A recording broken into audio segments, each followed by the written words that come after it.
안녕하세요. 김호준입니다. 탄핵 심판일이 다가오자 박 대통령 변호인단은 특검 자체가 위헌이라고 주장하고 있습니다. 말이 안 되죠. 특검 임명장을 수여한 당사자가 바로 박 대통령이고 특검 조사에 협조하겠다는 약속까지 했었습니다. 또 변호인단은 헌재에서 탄핵이 만약 인용이 되면 유엔사나 국제사법재판소에 제소할 것이며 국제사법재판소가 있는 네덜란드 헤이그에 현지 한인 변호사들과 소송을 준비 중이라고 했습니다. 실소를 금치 못할 말입니다. 국제사법재판소는 국가 간 분쟁을 다루는 것이죠. 박 대통령이란 국가와 헌법재판소란 국가 간의 분쟁이 났나요? 국제사법재판소는 이런 사안을 아예 받아주지도 않습니다. 네덜란드 헤이그에서 활동 중인 현지 한인 변호사 누가 국제사법재판소에서 특정 국가의 탄핵 결과를 다시 심판해준다고 했답니까? 이런 건 주장이 아니라 구라라고 합니다. 아무리 구라를 쳐도 좀 말이 되게 쳐야죠. 김어준 생각이었습니다. 시사인의 김은지입니다. 네. 국제사법재판소. 네네.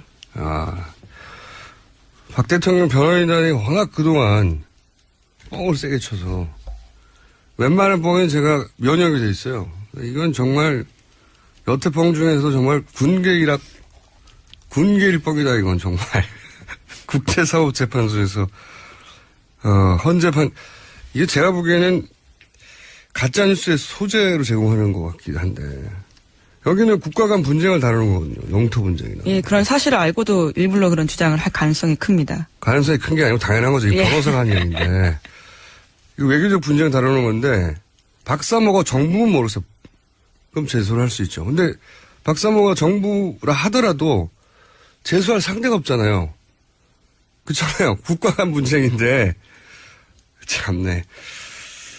탄핵 인용되면 박 대통령은 그냥 개인이에요. 그렇죠. 네, 전직 공무원이에요, 공무원. 그 국제사법재판소를 비판하는 사람 중에 개인, 단체, 기업들 제소를 안 받아준다고 비판하긴 하는데, 아예 이 국제사법재판소가 생긴 이래로 재판 결과를 다 공개하거든요. 홈페이지 가보면 46년인가 47년부터 재판을 시작했는데, 영국 대 알바니아인가요? 국가 대 국가예요, 전부 다. 당연하죠. 그러라고 생긴 건데. 제가 만약에 화성에 제가 소유한 주상 복합 건물이 있습니다. 뭐 이런 말을 했다고 쳐요. 그러면 기사에 그냥 실어줍니까? 말도 안 되는 소리라고 하지. 그게 이거는 언론이 그냥 받아 써주는 게 말이 안 되는 거예요. 말이 안 되는 주장을 했는데. 더구나 법을 가장 잘 아는 변호사가. 게다가 더 웃긴 거는 헤이그에서 활동 중인 현지 한인 변호사들과 소송을 준비 중이라고. 한 발 더 나간 뻥이죠, 이게. 정말 가짜뉴스의 그 행태를 그대로 띠고 있는 것 같습니다. 그러니까요. 헤이그에서 활동 중인 현지 이런 말을 하면, 아, 그래요? 헤이그에 활동 중인 현지 변호사 사무실 연락처 좀 달라고 기자들이 물어봐야죠. 있을 리가 있습니까, 이런 사람이? 아, 정말. 최순실 씨 같은 경우에도 유엔 인권위에다가 자기 인권 침해 당했다고 제소한다 그랬었거든요. 그러니까 이제 가짜뉴스의 소재이고 네. 부당하다는 걸 말하려는 건데 이런 얘기를 하면 되물으면 되잖아요. 헤이그 한인 변호사 누군가요? 한 번만 물어보면 됩니다. 나올 리가 없거든요.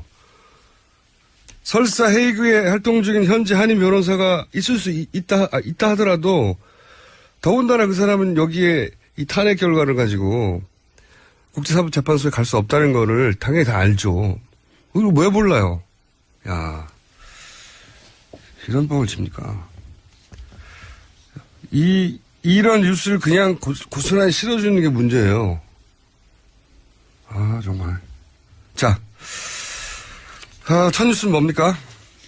네, 국가정보원이 어제 헌재 정보 수집한 사실은 있다라고 인정을 했는데요. 어제 열린 국회 정보위에서 이병호 국정원장이 밝힌 바라고 김병기 더불어민주당 간사가 브리핑했습니다. 그러니까 헌재에서 헌재를 담당하는 조직과 인력 존재하고 정보 수집 행위 있었다. 이렇게 인정을 한 거죠. 정보 수집은 했는데 사찰을 안 했다? 네, 그렇게 해명하고 있습니다. 왜냐면요, 사찰이라고 하면 도청을 하든 미행을 하든 그런 게 있어야 하는데 절대 그런 건 없었다. 이렇게 이병호 원장이 주장하고 있거든요. 사찰의 정의가 도청과 미행이에요. 카톡 보면 어떻게 돼요? 카톡. 문자를 보거나 통화 내역을 확인하거나. 예전에 그 이탈리아 해킹팀의 제품, 해킹 네, 제품. RCS요. 예. 예. 그 제품은 뭐 한다고 하고 했습니까? 네. 그리고 이유가 더 재밌어요, 이유. 아니, 헌재 재판소를 왜 정보 수집을 하느냐 했더니 이제 대공, 뭐 이런 얘기 했는데, 헌재에 공산당이 있다는 얘기입니까? 뭐 대공이 왜 나와요, 여기서. 대단히 웃긴 변명이라고 생각이 드는데, 국가정보원이 아니라고 할 때, 국가정보원을 압수수색을 한다든지 뭘 할 수가 없잖아요.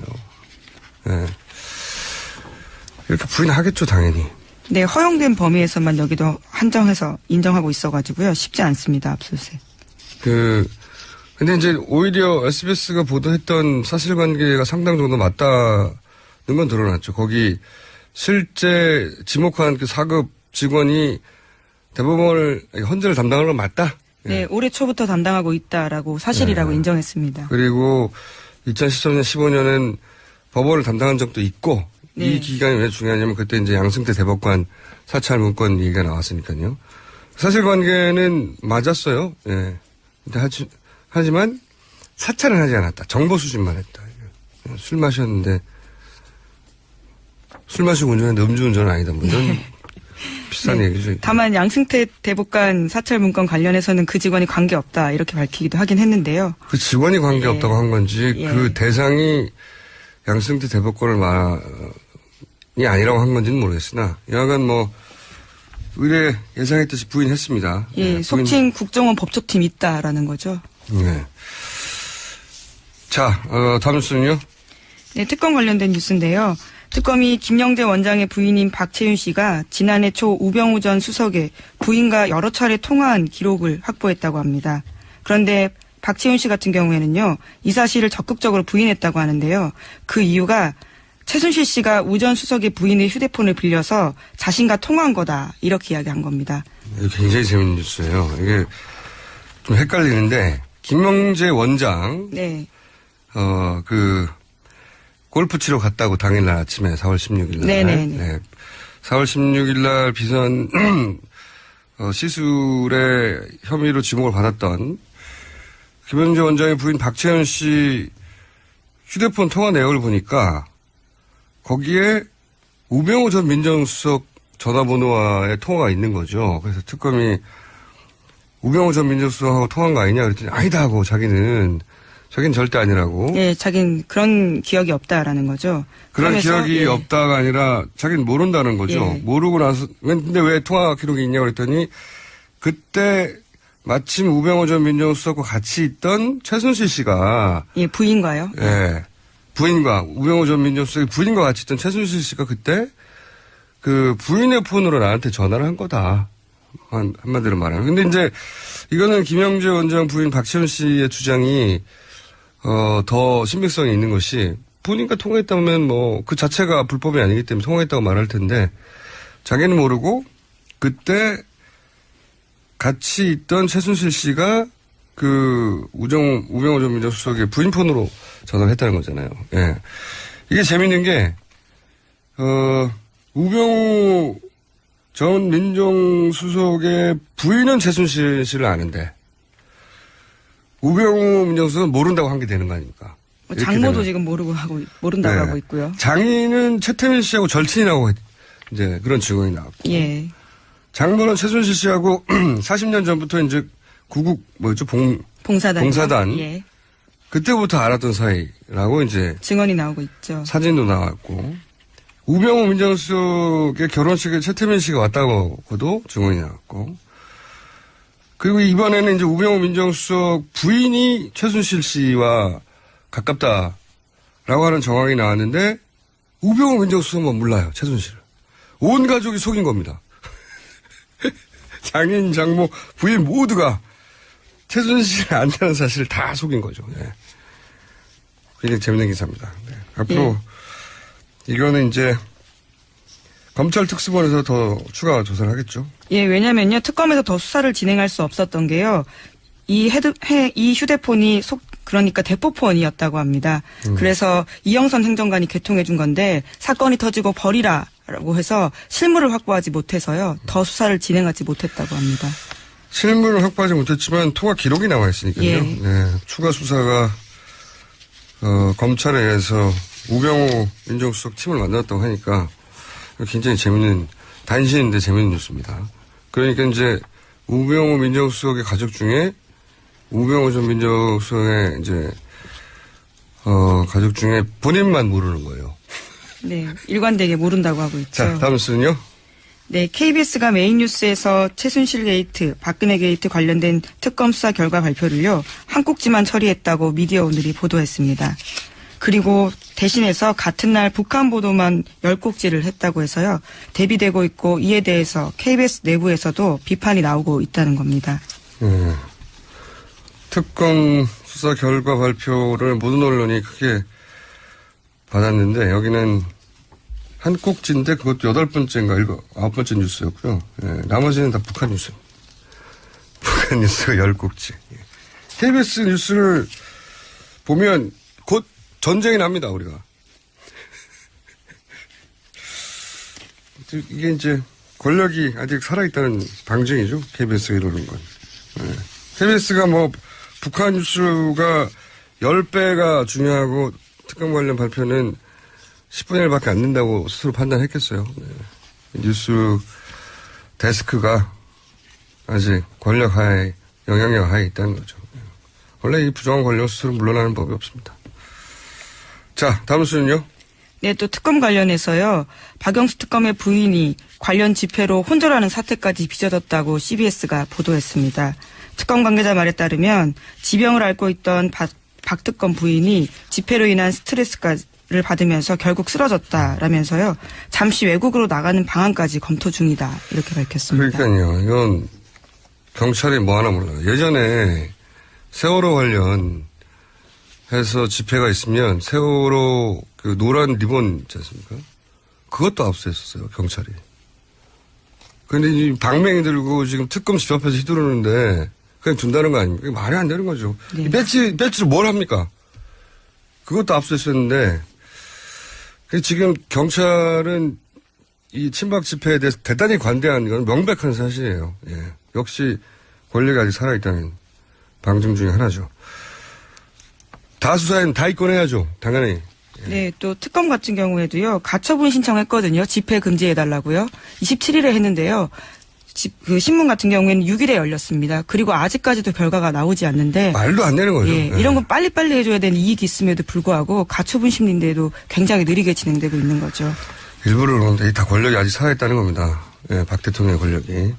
자, 다음 뉴스는요. 네, 김종인 전 더불어민주당 비대위 대표가 어제 탈당의 뜻을 공개적으로 표시했습니다. 그리고 나서 기자들과 만나서 대선 출마를 배제하지 않느냐라는 질문에 대해서는 그건 마음대로 생각하시라라고 이야기를 했고요. 또 새로 교섭단체를 만들려고 하는 정황도 보인다고 합니다. 간만에 대선 읽긴 뉴스가 나왔네요. 이 김종인 전 대표 관련 뉴스는 항상 개헌이라는 단어를 세트를 읽어줘야 되는데 한번 얘기를 제가 며칠 전에 한 것 같은데 개헌 이슈는 원래 개헌을 고리로 친박, 친문 제외 다 모여라 이거였거든요. 제3지대니 뭐 빅텐트니. 그러다가 이제 탄핵 국면에서 이게 바뀝니다. 친박은 포함하는 걸로. 자유한국당, 바른당, 국민의당이 공동으로 개헌 전선을 만들어서 민주당 후보와 대결구를 만든다. 이렇게 바뀌어가고 있는 중이에요. 왜냐하면 지금 현재 민주당 세가 워낙 지지율이 잘 나와서 근데 이제 자유당, 바른당, 국민당만으로는 200석이 안 되거든요. 개헌선. 여기에 그래서 민주당의 비문 세력이 합해져야 된다. 그러면 200석이 넘어가요. 개헌선이. 그 비문의 구심점이 김종인 전 대표다. 그래서 계속 김종인 전 대표를 거론해 왔던 건데 이제 그림은 김종인 전 대표가 그러면 이 비문 세력을 이끌고 탈당을 해서 본인만의 세력을 만들어서 그러기를 바라는 사람들이 있겠죠. 네. 그리고 나서 민주당 대 나머지 세력의 그 고리를 개헌으로 잡는 거죠. 이렇게 전선을 만들려고 하는 건데 이제 그 과정에서 특별한 주자가 없으면 본인이 직접 그 연대 대선 주자가 될 수도 있는 거 아니냐. 뭐 이런 전망이 나오는 거고요. 근데 정치인이 이제 큰 그림을 그리는데 그리고 그 큰 그림 속에서 자기 뜻을 펼치겠다는 게 나쁜 게 아니죠. 모든 정치인이 다 그렇게 하죠. 예. 근데 제가 이 탈당 뉴스 관련해서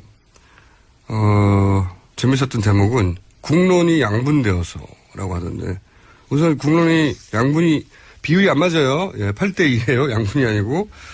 근데 어쨌든 본인이 그래서 국민 대통합을 이루겠다.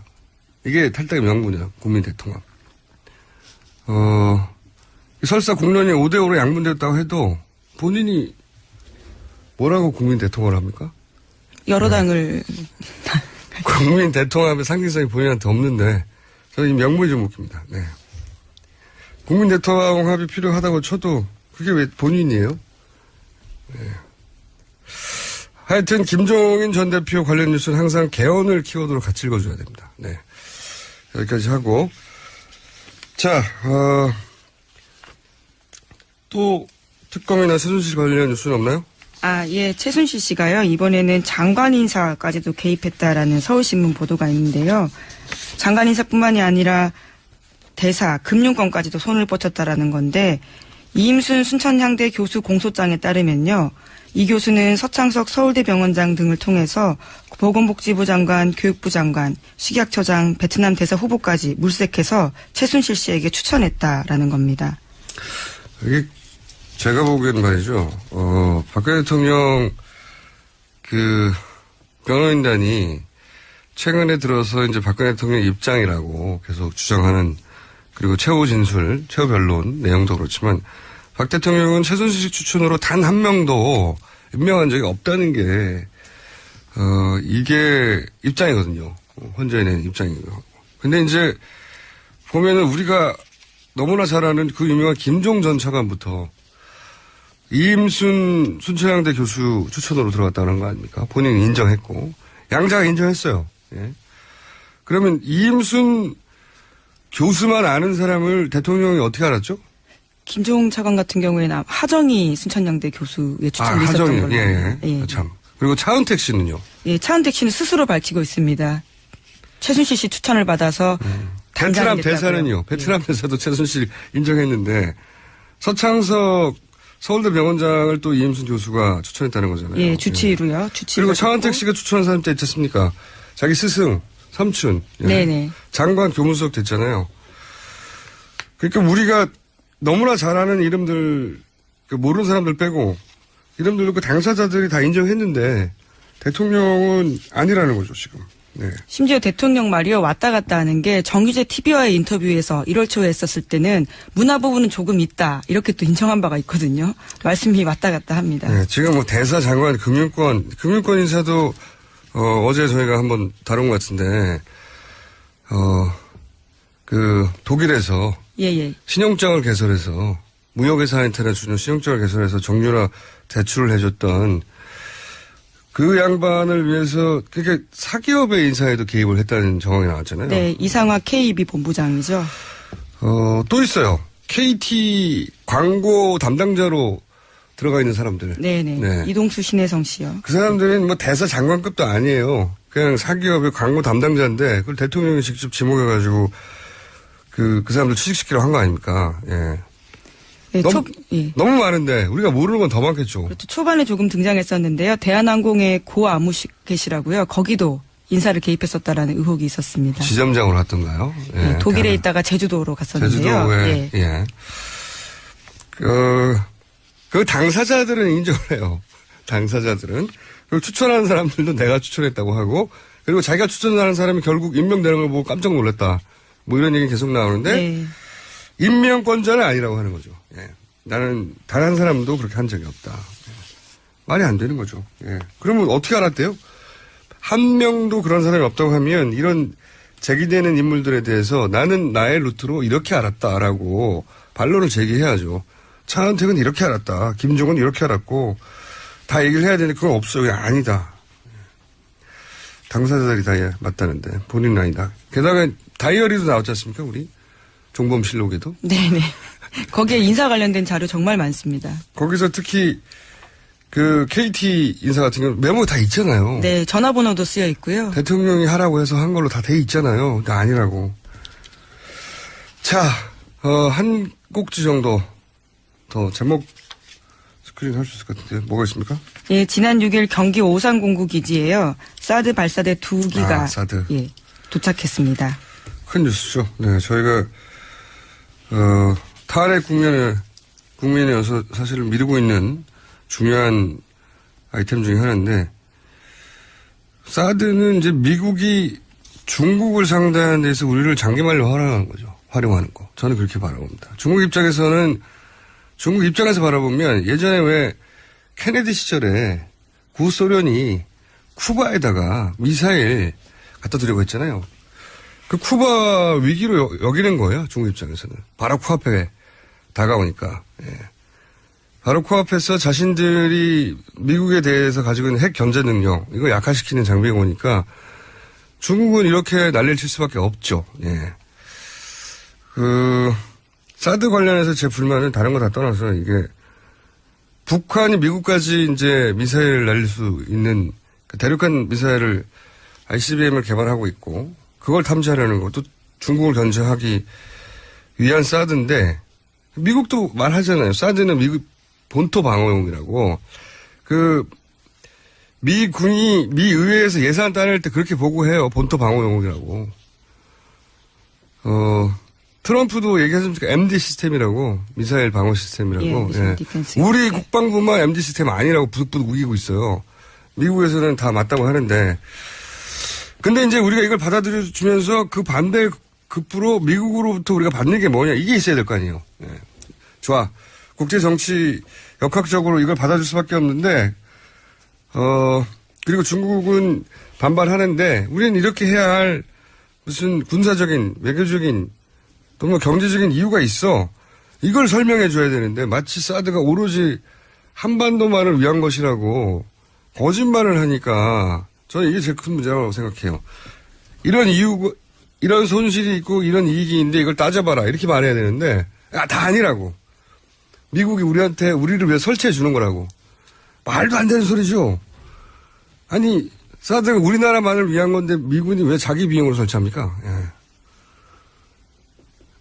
네, 미국은 자기 이익이 없는 곳에 자기 돈을 안 써요. 말도 안 되는 소리인데 그런 얘기를 하니까 화가 나는 거죠. 예.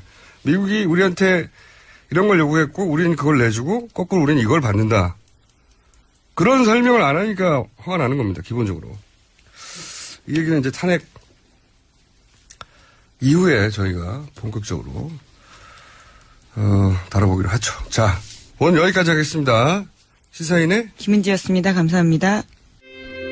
항상 나라를 생각합니다. 이혜훈의 나라 걱정.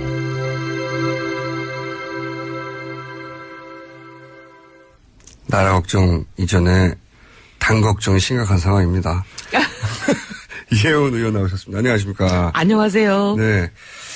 바른정당 분위기가 불안불안할 것 같아요. 헌재 판결이 난다 하면서 계속 안 저희가 나니까. 사실 어제 전까지만 해도 저 같은 경우는 네. 탄핵에 대해서 의심한 적이 없거든요. 단 한 번도. 예. 네. 뭐 1%도 의심한 적이 없는데 갑자기 어제 선고 기일이 미뤄지니까 네. 그동안 우리가 이런 일이야 설마 없겠지 했던 그 설마가 사람 잡는 거 아니야? 막 이렇게 좀 걱정이 돼요. 당내도 그런 분위기가 있어요? 예. 근데 그 설마가 뭐냐면 헌재 재판관들끼리는 네. 평결은 그냥 각자 자기 소신을 얘기하는 거니까 그거는 예. 뭐 만장일치가 될 필요는 없고 예. 표결로 몇 대 몇 하면 되는 거 아니에요? 네네. 그냥 6표만 넘으면 되는 거니까. 네. 6표, 5표 어쨌든 3분의 2. 6표, 예. 뭐 7이 되든 8이 되든 달라지는 거니까. 근데 이제 만장일치 합의를 이뤄야 된다는 게 선고 기일 지정이라는 거였잖아요, 원래부터. 네. 그래서 만약에 이제 대통령 측을 편들어주는 엑스맨이 있다면 네. 그 엑스맨들이 쓸 가장 좋은 전략은 뭐냐? 측면에서는 자기들이 아무리 반대표를 던져봐야 이거를 뒤집지 못한다면 선고 기일을 3월 13일 이후로 넘겨서 이정미 재판관이 퇴임하게 만들고 그래서 7명 체제를 만들면 탄핵을 뒤집을 수 있는 거 아니야. 만약에 엑스맨이 2명이라면. 혹은 이제 새로 임명될 재판관이 이제 지명이 됐으니까 새로 임명된 그분이 지명이 되려면 한 달 정도 한 달 걸리죠. 걸린단 말이죠. 그러면 네. 그동안 공전하는 거죠. 네. 그러면서 연기되는 거죠, 또 다시. 심지어 이제 새로 지명된 이 재판관에 대해서는 이제 주변에 지인들의 평이 뭐냐면 손해를 좀 보고 압박을 좀 받더라도 소신대로 하는 걸 본 적이 없다. 소신대로 하는 걸 본 적이 없다.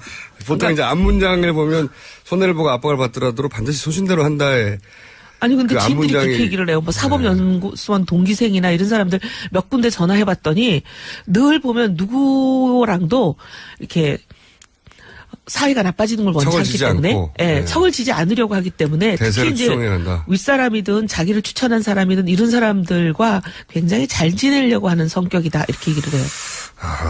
그런 우려가 좀 있다. 네. 예. 그분의 실력을 떠나서 그분의 성향이 그러하다는 그러하다는 세평이 있다는 거죠. 세평이 있어요. 예. 예.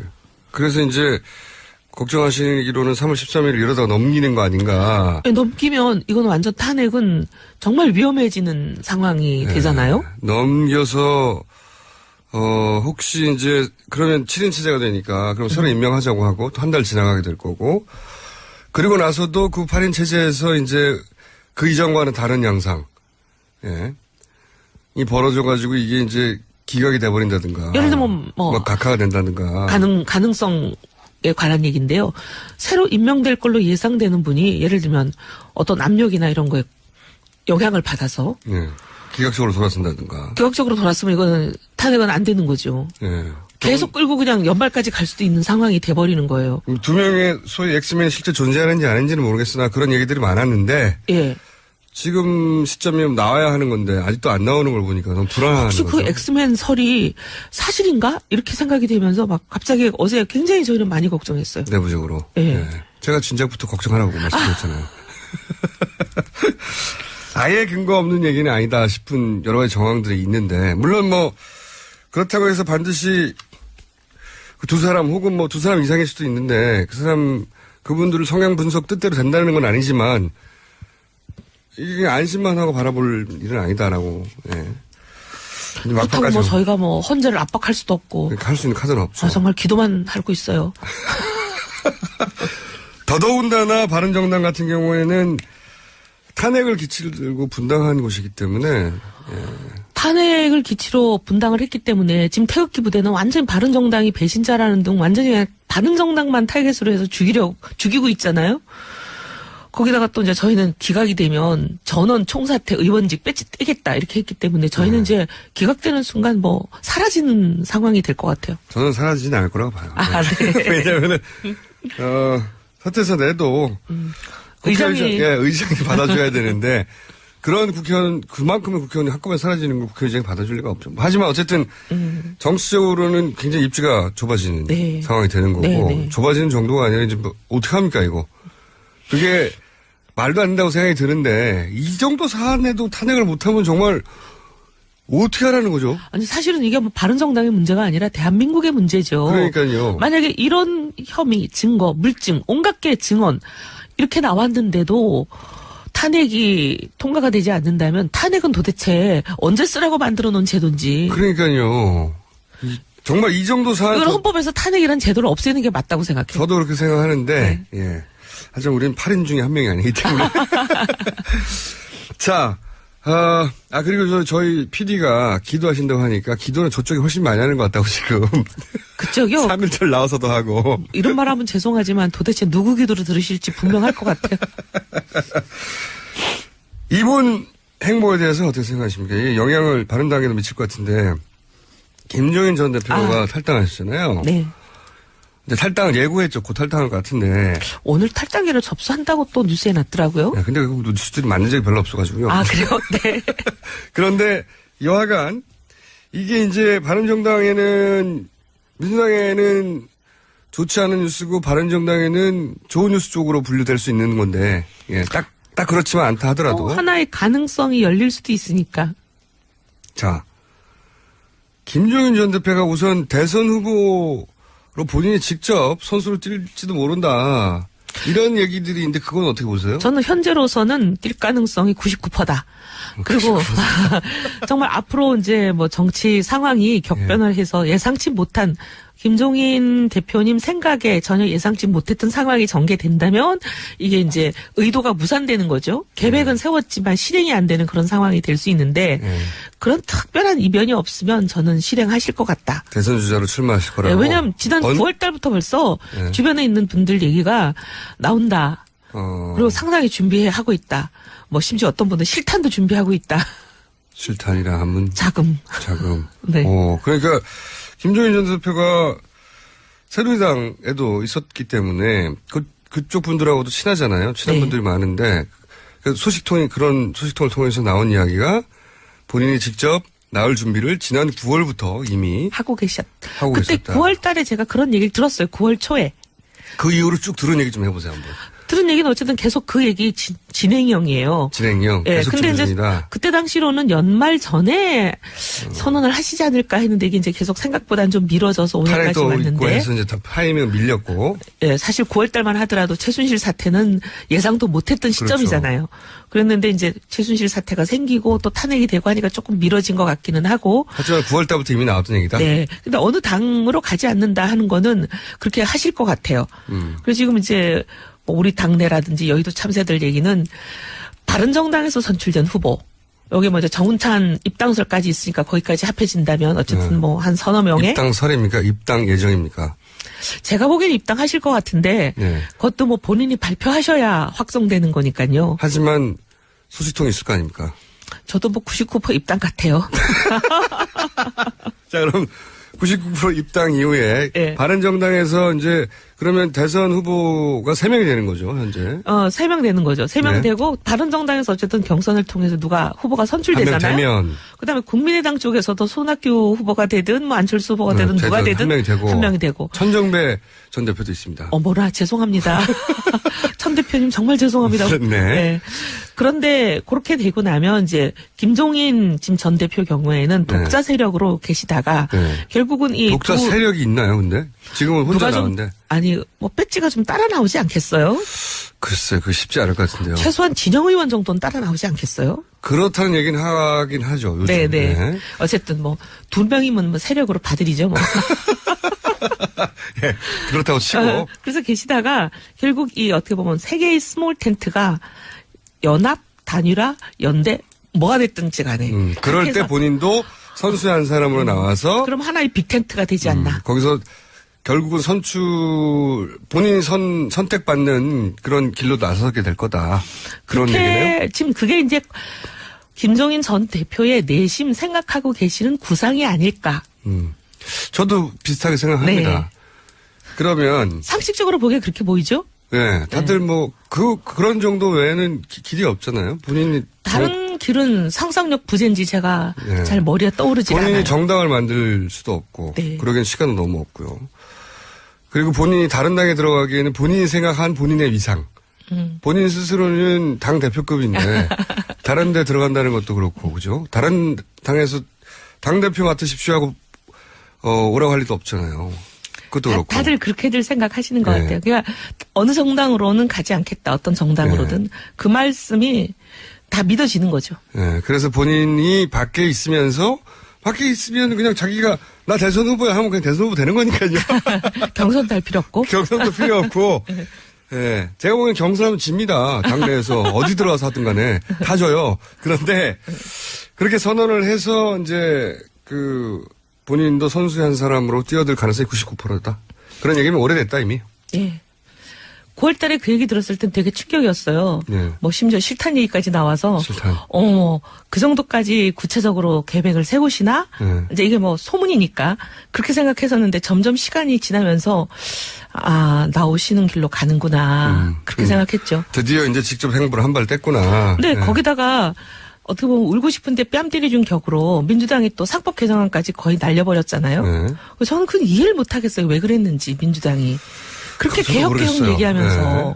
특히나 이번 최순실 사태로 보면 얼마나 재벌의 구조개혁이 필요한지 절실한지 온 국민이 자, 공감을 하고 있는데. 민주당을 깔 수 있는 타이밍이니까 마음껏 공개하세요. 그건 뭐 민주당 의원들이 나오면 나중에 얘기하겠죠. 근데 제가 더 궁금한 것은 이거예요. 그 바른정당에서 혹은 의원님이 보시기에 대선 후보로서의 경쟁력은 있다고 보십니까? 독자적인? 누구 저기 김종인 전 대표요? 네. 사실 대문 참 잘하실 분인데 네. 우리 정치의 비극은 대문 잘하실 분들이 꼭 잘 되기가 어렵더라고요.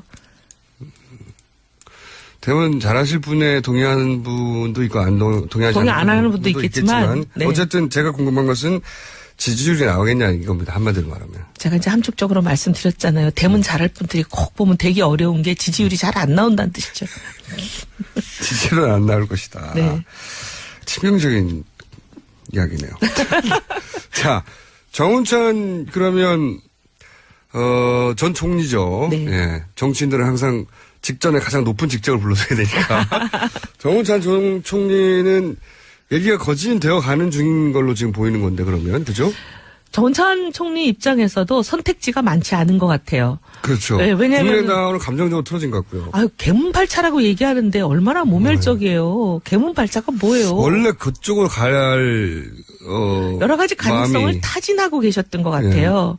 저희 방송에도 나오셨는데 그때만 하더라도 국민의당으로 많이 기울어진 듯하게 얘기를 하셨는데 그 사이에 그때는 저희가 어떻게 보면 구애를 잘 안 했던 때거든요. 예, 절로 가겠거니 하고 있었구나. 아 근데 우리 사람인 줄도 모르고 그래갖고 막 창당하고 뭐 하는데 완전히 그냥 정신이 팔려가지고 그러고 있다가 이제 좀 정신을 차려서 정운찬 후보 정도면 우리랑 비슷한 길 아닌가? 우리가 영입을 하고 모셔오려고 노력을 해도 가능성이 있는 분이다. 이런 생각들을 이제 서서히 하면서 이 사람 저 사람이 많이 얘기를 한 것 같아요. 그래서 바른정당에 오시는 길이 살 길이다. 근접했군요. 네. 그래서 그런데 지금 문제는 말이죠. 정운찬 전 총리도 합류하게 된다 하더라도 현재 바른당의 후보들이 너무 바닥이에요. 지지율이. 뭐 어쩌겠어요. 지금 나라가 완전히 양극단으로 양분돼가지고 양극단 아니에요. 8대2. 8대2야. 많이 봐도 8대인데 8대인데 이제 제 얘기는 비중이 똑같다는 뜻은 아니고 네. 양쪽이 갈라지긴 했다. 갈라지면서 네. 서로가 굉장히 극성스러운 사람들이 빨아당기고 있는 거잖아요. 그러니 중도가 이게 뭐 설 자리가 없어요. 양쪽이 다 땡겨가가지고. 지난 시간에 한번 말씀드렸지만 저는 그렇다기보다는 바른정당이 항상 그렇게 얘기하는데 80%에 부합되도록 바른정당이 명쾌하게 행동하지 못한 게 아닌가. 이걸 반반으로 해석한 거 아닌가 그런 생각이 들어요. 저는. 사실은 뭐 저희도 그런 점을 인정합니다. 아니 근데 어쨌든 제가 궁금한 건 이거예요. 그래서 당내에서 우리 지금 기존 후보로는 안 되는 거 아니야? 이런 얘기 있잖아요. 아니 근데 그런 얘기를 한 분이 딱 한 분 계시는데요. 네. 전 좀 미련한 것 같아요. 아니 이거는 완전 누굽니까? 자살골이죠. 아니 뭐 언론 검색해 보시면 바른정당 후보 교체론 검색해 보시면 딱 누군지 나오니까 제 입으로 얘기 안 하겠는데 한 사람의 얘기예요 원래 출발이? 그분만 얘기하셨어요. 어쨌든 공개적으로는 마음속으로 그런 생각을 가진 사람이 또 있는지는 모르겠지만 공개적으로 언급을 하신 분은 그분인데 근데 그분의 경우는 쟤는 정말 속상한 게 자살골이거든요. 그러면 예를 들면 이 후보로 안 된다 그러면 대체할 만한 다른 대안이 있을 때 얘기하는 게 현명한 거죠. 혹시 김종인 전 대표하고 무슨 교감이 있는 분 아닙니까? 그분이 김종인 대표하고 가깝지는 않은데 네. 김무성 대표랑 오히려 가까운 분이죠. 네. 근데 김무성 대표는 안 나온다는 것을 거의 정하신 것 같거든요. 네. 그리고 제가 봐도 김무성 대표님이 지금 나오기는 쉽지가 않은 게 보수정당 후보 적합도 조사 이런 게 막 언론에 보도가 되잖아요. 네. 그런 걸 보면 유승민 의원이 거의 뭐 다른 사람 더블 스코어로 1등이에요. 맞아, 적합도는 높은데 지지율은 안 난 상황이죠. 그러니까 이제 보수 후보만 놓고 보면 그렇다는 건데 네. 근데 그런 상황에서 김무성 후보가 나온다고 선뜻 나서기는 어려울 것 같아요. 지지율이 안 나올 거라고 봅니다. 네. 그러니 그럼 김무성 대표로 교체하자고 주장하는 게 만약에 그분의 의도라면 김무성 대표가 나올 수도 없는데 그런 소리를 해가지고 당의 후보를 기스내고 주저앉히는 거야말로 자살골이죠. 간을 보는 거겠죠. 간을 봐도 될 때가 있고요. 보면 안 될 때가 있어요. 그 어쨌든 자구책은 뭡니까? 지금 당내에서 어떻게 해서 띄우자 뭐 이런 얘기 있어요? 저희가 이제 탄핵 이후에 지각 변동을 기대하면서 탄핵 이후를 많이 준비하고 있죠. 별 계획이 없는 것으로 지금 파악되고 있고. 특히 유승민 의원은 뉴스공장에 안 나와서 안 뜨는 거예요. 여기 다 거쳐갔는데 왜 안 나오시나 몰라요. 아, 다 거쳐갔어요? 정말 한 거의 사람도 다 빠짐없이? 거쳐갔어요. 거의 다. 어머, 정말. 그래요? 전정배 전 죄송하고요. 아, 유력 주자들. 1% 이상은 거의 다. 아, 1% 이상은 예. 남경필 후보도? 그럼요. 2번인가 어머. 3번인가 나왔는데요. 어머나, 그러셔요? 예. 제가 꼭 말씀드리겠습니다. 여기를 거치지 않으면 무망하다. 홍문표 의원이 그런 얘기를 했나요? 홍준표? 홍문종 참. 아, 누가 그런 얘기를 했죠? 뭐라고? 교체해야 된다고 후보. 아니요. 아니에요? 우리 당내에서 나온 얘기예요. 당내. 아니, 홍문종 의원이야 뭐 자기 당이나 잘할 일이지 1%도 안 되는 사람들만 모시고 계시면서 뭐 3% 넘는 사람 걱정까지 할 필요는 없는 것 같고. 이런 거 오지랖이 넓다고 하죠. 말 나온 김에 홍준표 도지사의 출마에 대해서는 떨떠름하십니까? 좀 이해가 안 돼요. 아니, 네, 우리나라가 그래도 명색이 법치국가고 하고, 네. 새누리당 시절에, 지금은 이제 자유당이 됐지만, 새누리당 시절에 만든 당원 당규가 그대로 지금 자유당에 돼 있는 거잖아요. 네. 어쨌든 기소가 됐다. 기소가 됐다는 건 우리나라 검찰이라는 공기관이, 공공기관이 여러 가지 증거랑 모든 걸 수사를 해보니 이 사람이 있다고. 혐의가 네. 있다. 유죄일 가능성이 굉장히 많다. 라고 해서 기소를 하는 건데 기소가 되는 단계가 되면 당원권이 정지가 되고 어떤 활동도 할 수 없는 걸로 돼 있어요. 근데 제일 중요한 대선 후보가 되는 활동을 지금 기소가 돼 있는 상태에서 무죄가 확정되지도 않은 사람이 한 번은 유죄 한 번은 무죄니까 거의 1승 1패예요. 근데 나오겠다. 이건 좀 이해가 안 돼요. 네. 아니, 뭐, 거기에 대해서 본인은 뭐, 여러 가지 할 말이 있다고 하는데, 제 말은 뭐냐면. 본인이야 할 말이 늘 많으시죠. 예, 할 말은 정말 많은 분이죠. 심지어 탄핵 소추가 되신 분도 저렇게 할 말이 많으신데. 제 말은 홍준표 도지사가 출마하게 되면, 바른정당에는 좋은 게 아니지 않습니까? 그죠? 당연히 그렇죠. 예. 그렇지 않아도 지금 주목도가 바른정당 후보들한테 안 오고 있어서 걱정인데, 홍준표 도지사가 가장 잘하는 게 사람들이 본인을 홀리는 거. 아니 교란 작전이라고 하죠. 찬성하든 반대하든 이목을 본인에게 집중시키는 스킬은 아주 뛰어나요. 그러니까 전혀 본질적이지 않은 문제로 본질을 덮어버리는 그 홀리는 걸 굉장히 잘해요. 일단 쳐다보기를 만드는 거죠, 사람들이. 네. 예. 그래서 이제 근데 정치인한테는 쳐다보게 만드는 능력이 필요하잖아요. 유승민 의원한테 왜 그게 없냐? 다시 또 쳐다보게 만드는 능력도 뭐 어떻게 보면 필요할지도 모르지만 그게 충분 조건은 아닙니다. 근데 그분은 그거 말고 뭐가 있나 궁금해요. 쳐다보게 만든 다음에 말싸움도 잘해요. 그게 쳐다보게 만드는 거죠. 그분의 네. 스킬이잖아요. 스킬이죠. 예. 뛰어난 스킬이죠, 아주. 예. 거기서부터 지금 제가 보면 유승민 의원하고 홍준표 도지사하고 토론을 붙으면 그게 냉정하게 그 사실관계를 떠나서 홍준표 마치 도지사가 이긴 것 같은 느낌을 줄 거예요. 근데 우리 국민들이 이제 그런데 속지 말아야죠. 그런데 속아가지고 지금 나라가 이 꼴이 되는 걸 보면서도 또 속으면은 저희도 정말 미래가 없습니다. 민주당에서 몇 명 정도 탈당할 거라고 바른정당에서는 개헌 때문에 아니면 김종인 전 대표를 따라서는 아까 제가 말씀드린 한 분 명 말고는 정도? 아니 그렇게 그분 말고는 제 머리에 떠오르는 이름이 없어요. 사실 더 이상 킹메이커를 하지 않겠다고 말하는 순간부터 그런데 대선에 역할을 하겠다고 했으니까 할 역할이 뭐 있습니까? 아 본인이 직접 출마하는 거죠. 그렇죠. 제가 보기에는 그때부터 계획을 세우셨던 것 같아요. 그러니 9월 달에는 굉장히 구체적인 얘기가 지인들 사이에서 나오는 거잖아요. 총알을 얼마나 준비했습니까? 아니 이제 뭐 그런 구체적인 얘기는 없고 대선 후보는 자금도 있어야 된다. 그러니까 그런 말들이 이미 나왔었다. 자금도 있어야 된다고. 예. 대선이 뭐 그냥 아무것도 실탄 없이 되는 건 아니지 않느냐. 준비된 후보다 이런 얘기들을 많이 하셨어요. 준비된 후보다까지. 남 얘기할 때가 아닌데 바른정당. 탄핵이 인용된 이후에 만약 인용된 이후에는 자유한국당과 바른정당의 포지션이 확 바뀔 거 아닙니까? 라고도 전망하고 있죠. 바른정당 내에서도. 그렇죠? 저희는 그걸 기대하고 있죠. 왜냐하면 보수- 상식적인 사회라면 대한민국이 탄핵이 인용이 됐는데 소위 자유당이 설당이 있다면 그건 대한민국에 문제가 있는 거 아닌가요? 그래서 탄핵이 인용되면 틀림없이 어쨌든 양쪽 중에 힘이 이쪽이 더 셀 것 같아서 자유한국당을 지지하는 지지자들이 이제 일로 넘어올 것이라고 하는 기대를 가지고 있는 거죠. 그러기도 하고 탄핵에 찬성표를 던져놓고 지금 그 안에 있는 그분들이 거기 있을 수가 있겠어요?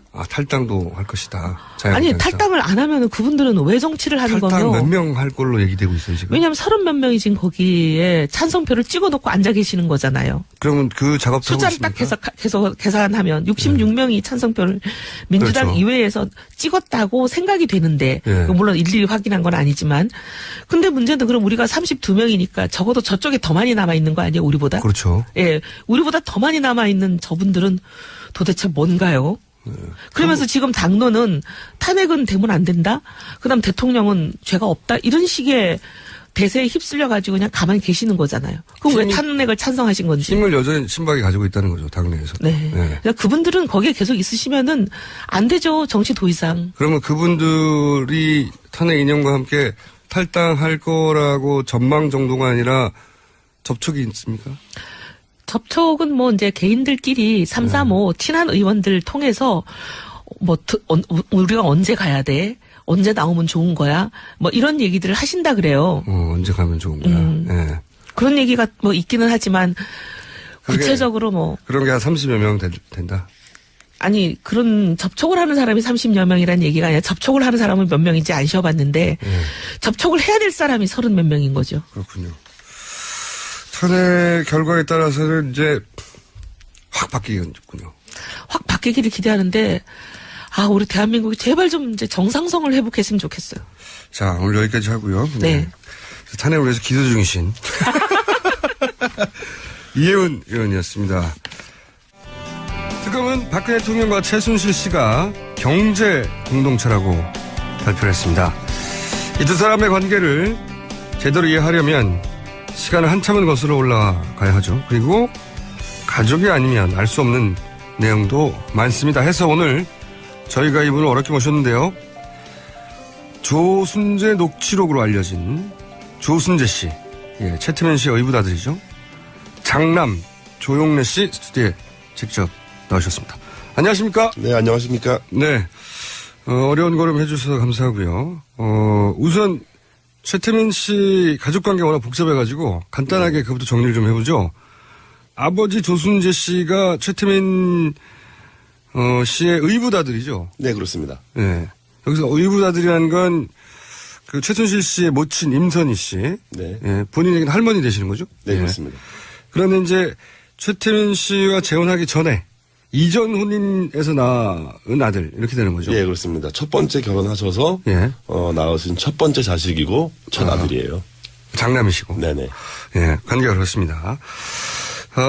소위 이제 조순재 녹취라는 게 지난 2007년 한나라당 경선 당시에 등장을 했습니다. 이 내용이 박근혜 후보가 무능하다, 부도덕하다, 그리고 최태민 씨와의 사적인 관계, 그리고 박정희 자금은 어떻게 되었다, 최태민 일가는 재산을 어떻게 축적했다, 무려 9시간에 걸쳐서 진술한 내용의 녹취록이고, 이게 이제 대중적으로 제대로 알려진 건 이번 게이트를 네네. 통해서입니다. 우선 그 조순재 녹취록을 작성한 조순재 씨 아버지는 박정희 대통령 그리고 최태민 씨하고 어떤 관계 속에서 일을 했나요? 거기서부터 시작해보죠. 이전에 공보부 장관이셨던 그 이원우 장관 비서관을 하셨어요. 누가요? 저희 아버지께서요. 아, 조순재 예. 씨께서. 장관 비서관을 하셨다. 네네. 네. 비서관을 하시다가, 유경수 여사 일주기 추모 사진전을 이제 기획을 해요. 예. 그 기획을 맡아서. 74년도에. 75년도죠. 75년도에. 네, 75년도에 이제 추모 사진전을 기획을 하시는 거를 시작으로 예. 함께 일을 하는 그런 많은 그러니까 과정에 동참하게 되죠. 장관 비서관이었다가 네. 그 추모 사진전이 있으면서 박정희 대통령 밑에서 일을 했다는 건가요? 박정희 대통령이라기보다는 이제 박근혜 씨하고 예. 최태민 씨가 이제 함께 진행하는 예. 계획한 추모 사진전을 예. 조순재 씨가 저희 아버지께서 이제 참여해서 직접 기획하고 실행을 해서 성황리에 잘 마치게 되죠. 아하. 네, 그거를 기회로 이제 좀 능력을 인정받고 예. 그러면서 본격적으로 이제 구국봉사단이라든지 뭐 이런 쪽의 재단 일에 관여하시게 됩니다. 아하. 그 최태민 씨가 대한구국 선교단 일을 본격적으로 할 즈음부터 합류를 하신 거군요. 그 네, 일에. 그렇습니다. 처음부터 시작했습니다. 그러면은 박근혜 대통령을 굉장히 오래 전부터 알았던 사이네요. 74년 5년부터. 네, 그렇습니다. 예. 네. 가까이서 봤을 것이고. 네.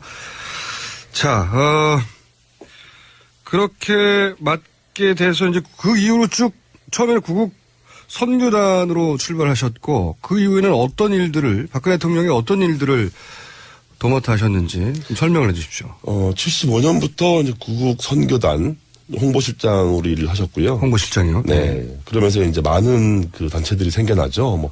뭐 여러 가지 봉사단들, 새마을 봉사단부터 예. 이런 많은 단체들의 일에 이제 개입을 하셔서 일을 진행하시고 예. 그러다가 이제 신문부가 들어오던 그 이제 박정희 대통령이 서거하신 이후에 79년 12월 26일. 예, 12.6 사태 이후에는 이제 공백이 생겨요. 예. 그러다가 84년도부터 영남재단 84년도 영남재단. 예. 영남재단에 이제 전무로 내려가셔서 예. 대구에서 이제 일을 하시죠. 직책은 그러했고 실제 거기서 했던 일의 내용은 뭐였답니까? 재단 전체를 장악을 하고 예. 재단 전체를 실무적으로 관리하는 입장이었어요. 전체를. 네네. 영남대학교와 영남재단, 뭐 영남투자금융. 예.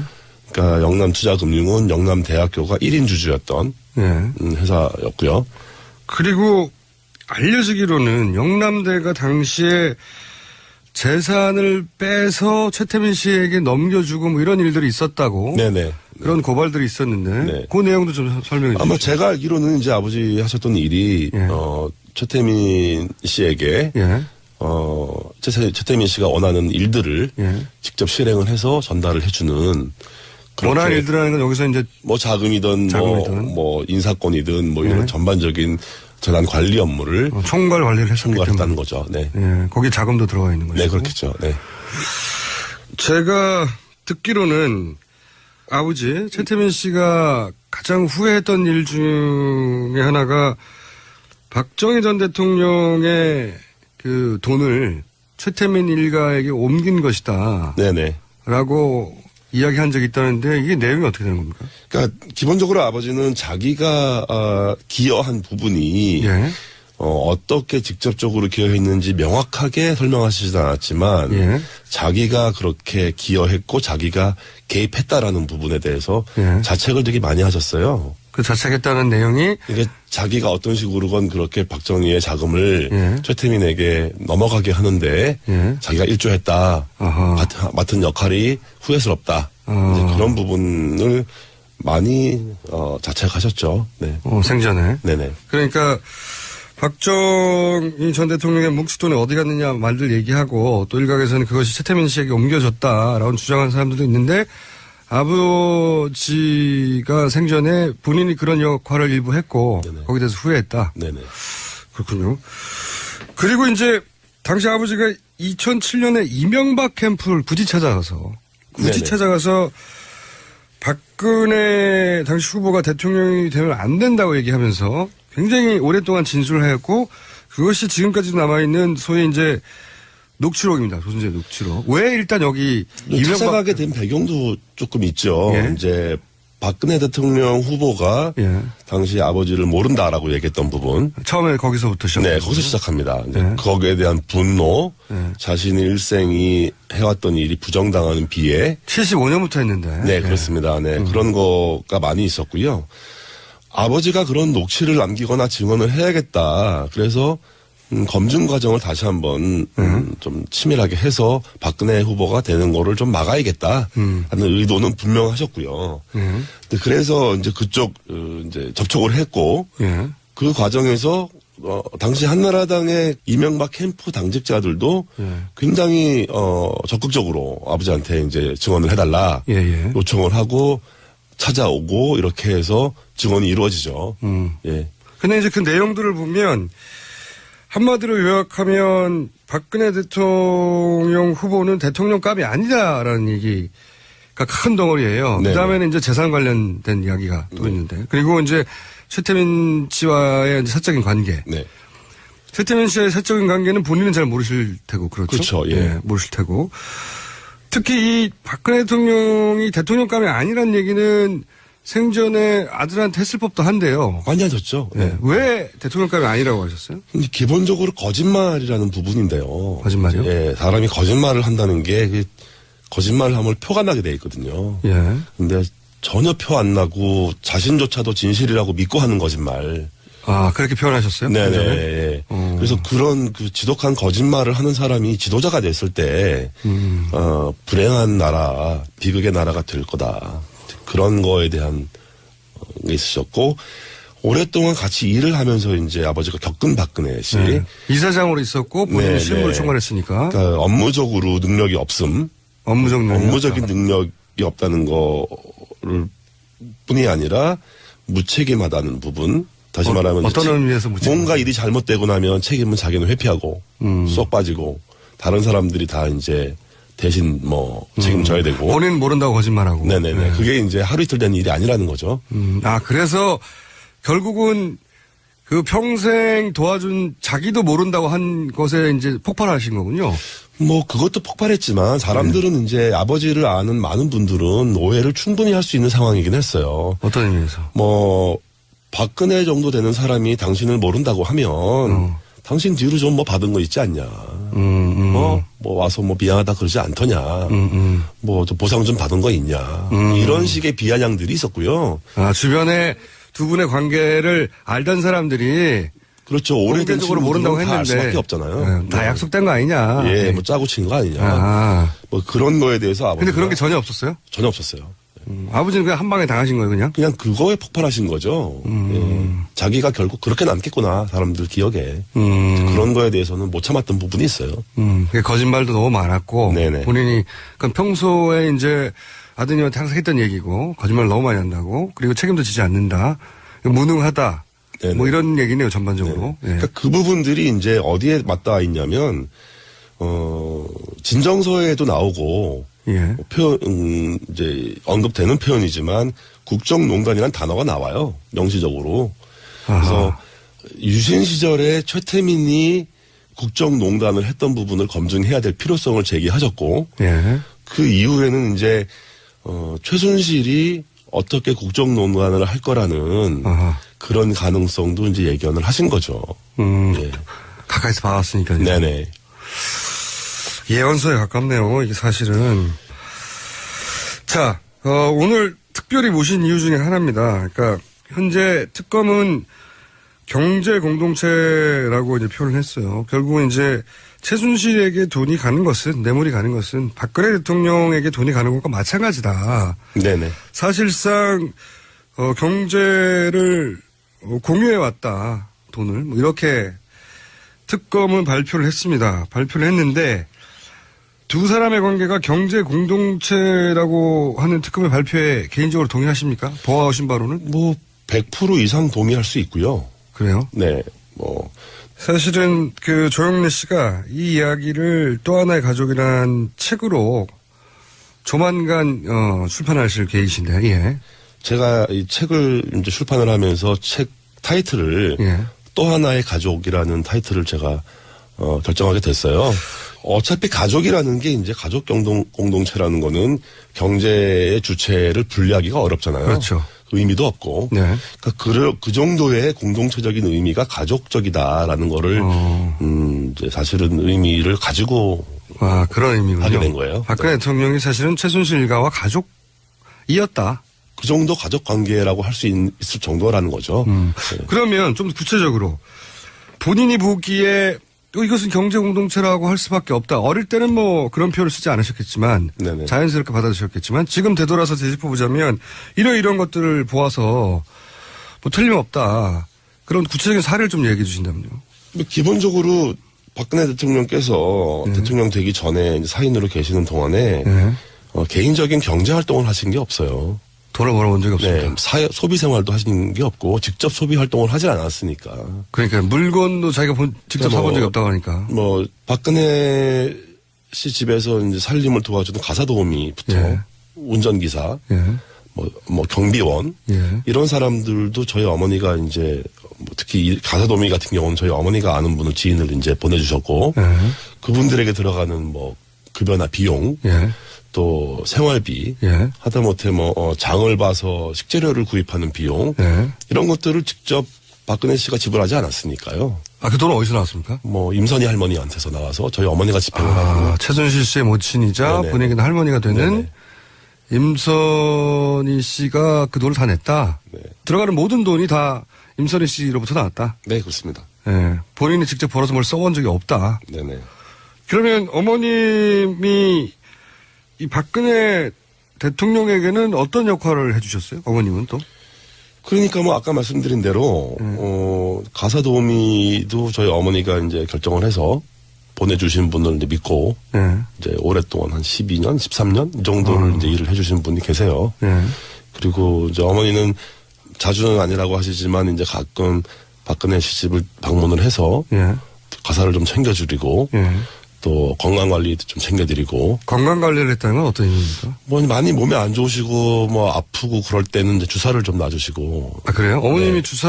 어머니 간호사를 오래 하셨어요. 그러셨구나. 네. 그 시절부터 병원을 가기보다는 이렇게 주변에 그냥 비선 의료에 도움을. 그러니까 외부에 노출되는 생활을 좀 많이 꺼렸던 것 같고요. 네. 그리고 이제 믿을 수 있는 사람들과의 관계에서 많은 것들이 이루어지고, 그러다 보니까 이제 외부 활동을 안 하고. 그러면 어머님이 간호사 출신으로 주사도 놔주고 지금 요즘 한참 문제가 되는 이런 영양주사 같은 것도 놔주고. 네네. 각종. 그 시절부터 그렇게 주사를 맞으셨군요. 자, 그럼 또 한 분을 또 여쭤보지 않을 수가 없는데, 이제 임선희 씨가 돈을 다 줬다. 생활비가 뭐고, 그렇게 알고 계신데, 할머니인 임선희 씨와 그러면 박근혜 대통령과의 관계는 어떻게 설명할 수 있습니까? 어떤 관계였습니까? 그야말로 가족 같은 관계고, 딸처럼 챙기고, 보살피는, 그렇게 이제 저희는 알죠. 경제적으로 후원뿐만 아니라. 네네. 그럼 예를 들어서 지금 언론에 보도되기로는 국회의원 선거 나갔을 때 네. 그때는 최순실 씨가 아니라 임선희 씨가 생전이었기 때문에 임선희 씨가 오히려 그런 역할을 주도적으로 다 했다. 지금 최순실이 하는 것으로 알려진 후원이라든가 도와준다든가. 이제 그 부분은 경제적인 어떤 영향력을 임선희 할머니가 가지고 계셨을 때고. 그때는. 네. 그러면 그때는 경제권을 할머니가 가지고 있을 때요? 그렇게 알고 있어요. 그때까지는. 사실상. 사실상 그때까지는 그렇게 알고 있고, 이제 그때 무렵부터 이제 많이 넘어가겠죠. 나이가 있으시니까. 네네. 근데 이제 어쨌든 그때까지는 할머니가 주도적으로 이제 행사하고 관여하실 수 있었고. 그러면 예를 들어 선거에 나갔을 때 필요한 선거 자금 같은 경우는 그 역시 할머니가 챙기셨나요? 그렇죠. 저희 할머니가 여행용 트렁크에 실어서 갔다. 여행용 트렁크에? 예. 현금을? 현금을 실어 갔다. 이런 얘기를 제가 아버지한테 들었으니까. 아버지한테? 네. 아버지도 그러면 그때 당시에 그 선거에 도움을 주기 위해서. 아버지도 가셨대요. 선거 사무실에도 가고. 그때까지만 해도 이제 다. 네네. 할머니가 돌아가시기 전까지, 그러니까 할머니 2000년이 되기 전까지만 해도 할머니랑 이렇게 뵀던 관계이기 때문에. 근데 이제 2000년이 가까워오면서 급격하게 이제 벽이 생기죠, 할머니하고. 그러면 선거 자금도 역시 임선희 씨로부터 나왔다고 봐야 되겠네요. 네, 그렇게 생각하고 있습니다. 아버님 보시기로는 네네. 아버지한테 직접 들으신 얘기죠. 네네. 예. 그때 이제 국회의원 처음 당선됐는데 그 트렁크에 현금을 실어서 날랐다. 네네. 네, 할머니 돈을. 네. 나중에 이제 그 기사를 보고 다른 또 보도를 보니까 운전해 주셨던 기사분도 그렇게 했다고 얘기를 하시더라고요. 그건 운전부사가 본 것이고. 예, 그래서 본인은 아버지한테 직접 들은 예, 얘기고. 그렇죠. 그래서 그걸 나중에 보고 이게 진짜 그렇구나라는 걸 제가. 그때 듣기만 했는데. 네네. 설마 진짜 그랬을까 싶은 생각도 들었었는데. 어릴 때는. 예. 그런 얘기를 아버지 돌아가시기 전에 저한테 많은 말씀을 하셨거든요. 이제 그때 들었던 얘기들이 대부분. 그때 당시 선거를 그러면 진두지휘한다고 할까요? 예를 들어서 그때는 돈을 많이 쓸 때거든요. 봉투 막 나눠주고 막 그럴 때인데 그런 역할도 임선호 씨가 했었나요? 저희 할머니가 기본적으로 손 크신 분이기 때문에 그런 역할을 하셨다면은 부족하지 않게 주지 않았을까. 그렇군요.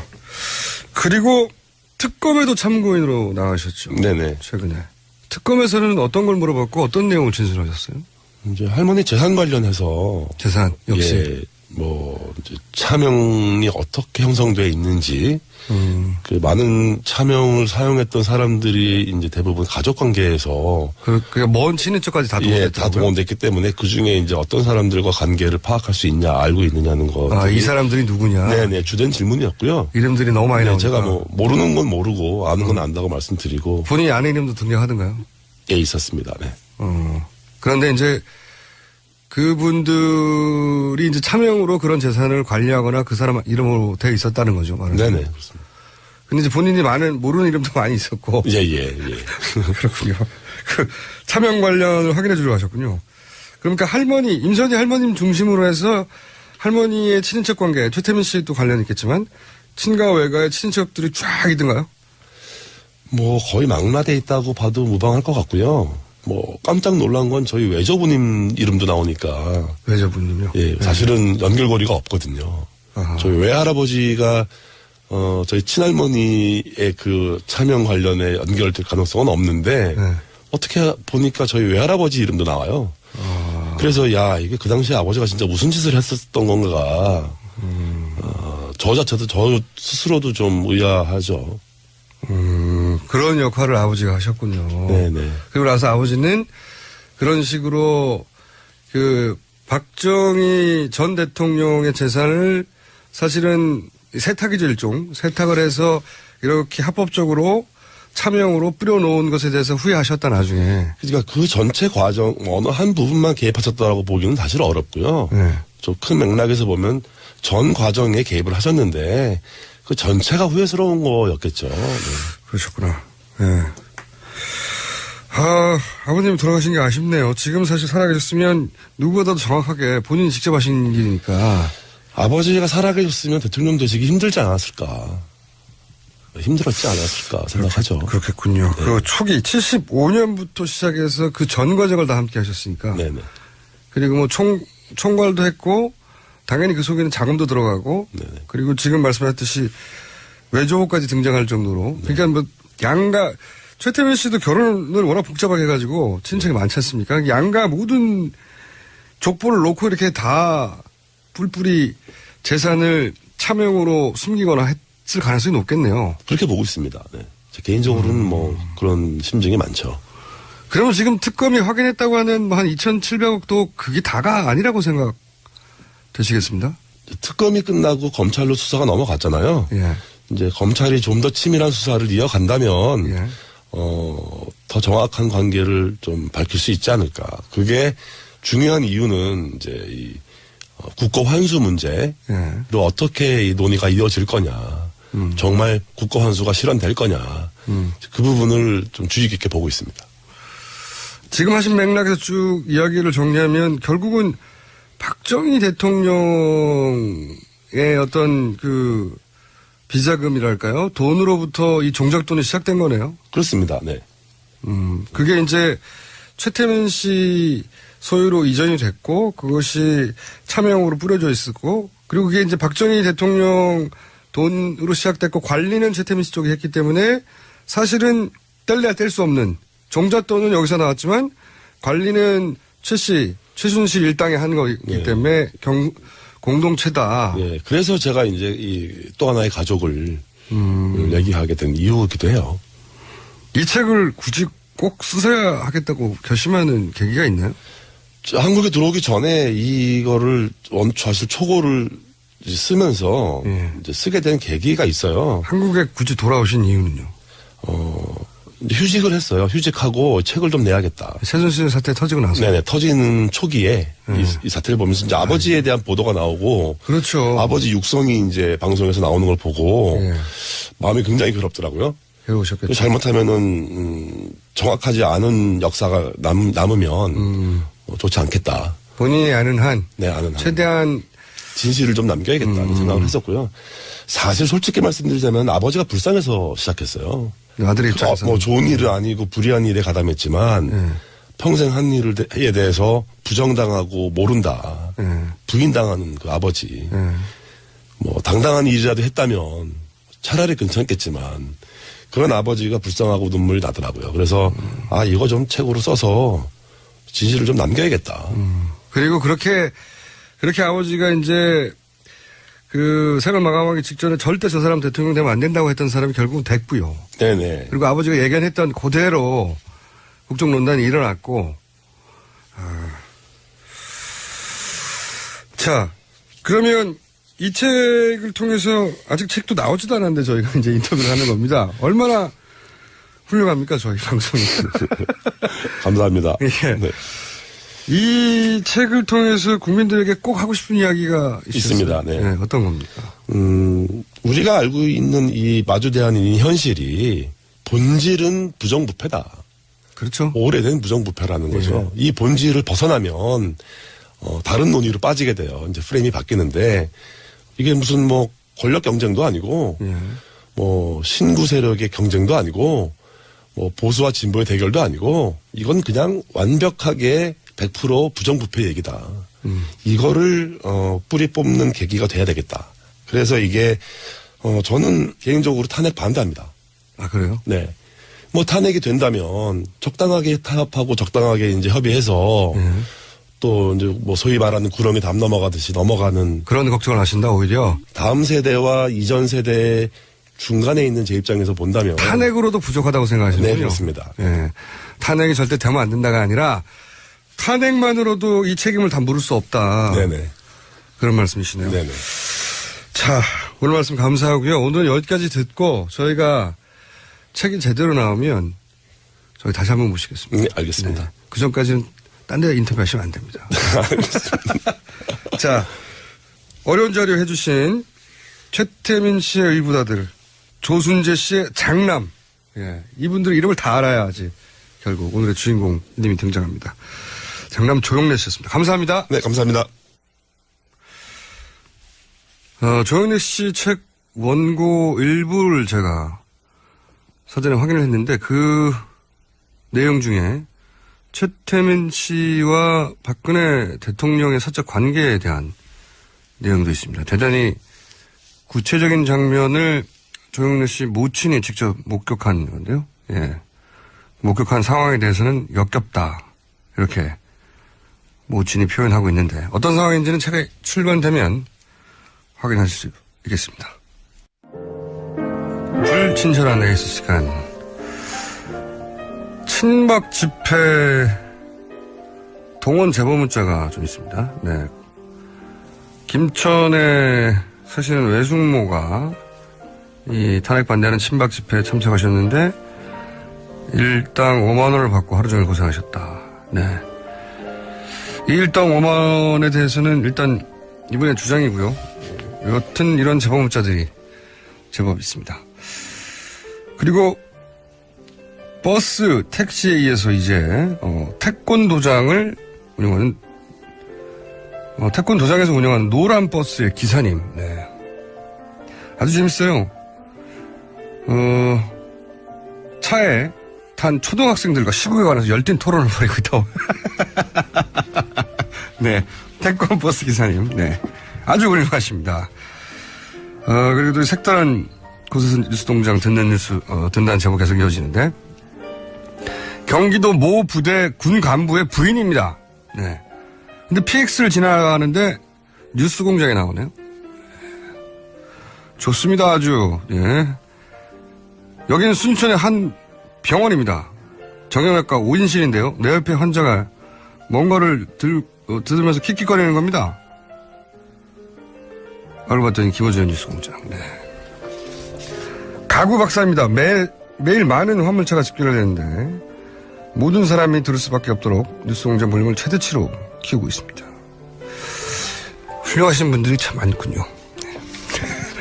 앞으로도 택시, 버스, 트럭 의외의 곳에서 뉴스 공장이 들리면 제보를 해주십시오. 그리고 이런 집회에 탄핵 반대하는 친박 집회에 참석하셨거나 참석하신 분들의 가족분들의 제보도 저희가 문자로 받고 있습니다. 여기까지 하겠습니다. 자, 팟캐스트의 과학이라는 장르를 열어 제낀 당사자입니다. 과학하고 앉아있네. 원정호 씨 나오셨습니다. 안녕하세요. 예, 안녕하세요. 예. 자, 정통과학을 떠난 지가 오래됐어요. 예, 오래됐죠. 오래됐고. 기억도 안 나요, 언제인지. 예. 탄핵 국면에 안드로메다로 가고 있는 중인데, 오늘은 어떤 내용입니까? 예, 방금 들어보니까 저 친박 집회, 뭐 동원 제보 이런 얘기 나오던데. 네. 태극기 집회라고 하는데 저는 이제 태극기 오남용 집회라고 보통 얘기를 합니다. 오남용. 네. 얼마 전에 밥 먹다가 욕도 얻으셨다고. 네. 근데 200만 밥 먹는데 명이 그 지금 방금 말씀하신 네네. 거는 이제 박근혜 대통령 변호인단 중에 한 분, 네, 모 네. 변호사가 태극기를 몸에 두르고 네네. 식사를 하셨는데 그걸 보고 있던 한 주민이 태극기는 그런 데 쓰는 데 있는 게 아니라고. 냅킨이냐, 뭐, 냅킨이냐, 앞치마냐. 태극기가 그러냐고 막 흥분하셔가지고. 네. 그런 영상이 인터넷에서 화제입니다. 네. 뭐 얼마 전까지만 해도 집회에 200만 명이 모인다고 하더니 요즘 500만 명이 모인다고 주장을 하시더라고요. 또 그렇죠. 500만 명. 어제는 네. 뭐 700만 명 설도 나왔다고 하는데 500만 명이면 서울시 인구 반이 나왔다는 얘기고. 그렇죠. 서울 시민의 절반인데 예. 이게 이제 듣다 보니까 과연 가능한 일인지 의심이 들죠. 네, 그 공간 안에 500만이 들어갈 수 있는가. 그렇습니다. 이걸 또 과학적으로 검증하는. 예. 바로 그런 시간입니다. 본인이 직접 하신 건 아니죠. 일단은 지난번 촛불 집회 인원 관련 연구를 발표하셨던 그 성균관대 신소재공학부의 원병목 교수님한테 제가 의뢰를 드렸습니다. 계산을. 일단 가장 바탕이 되는 질문. 예. 500만 명이 모이기 위해서 어느 정도의 공간이 확보되어야 하느냐가 기본이겠죠. 그렇죠. 그래서 교수님이 열심히 계산을 하셔가지고 어제 제게 결과를 알려주셨어요. 네. 네, 이게 또 이 방면에 학문이 있더라고요. 아, 그래요? 네, 이 계산은 그 군중 밀도 추산 전문가인 영국 맨체스터 메트로폴리탄 대학의 전문가가 있군요. 네, 군중 밀도 추산 전문가라는 직업이 있습니다. 군중 밀도 추산 전문가. 이 키스 스틸 교수의 연구에 기반한 건데요. 키스틸 교수라고 있답니다. 네, 실제로. 있습니다. 네. 군중 밀도를 페르미 밀도와 최대 한계 밀도로 추산하는 방식이라고 합니다. 무슨 말인지 모르겠고요. 네. 네, 이 연구에 따르면 서 있는 군중의 경우 페르미 군중 밀도는 평방미터당 3명 정도라고 합니다. 1m 안에 예. 군중이 밀집했을 때는 3명 정도로 3명 본다. 정도가 평균이다. 네. 그래서 500만 명이 이 기준으로 모이려면 167만 평방미터의 광장이 필요한데 이게 어느 정도 넓이냐 하면 축구장 228개, 축구장 228개. 네. 또는 서울광장 126개. 서울광장 네. 126개. 예. 또는 여의도광장 67개와 맞먹는 면적입니다. 여의도광장 67개. 네. 어마어마한 공간이 필요하네요. 어마어마한 공간이 필요하죠. 네.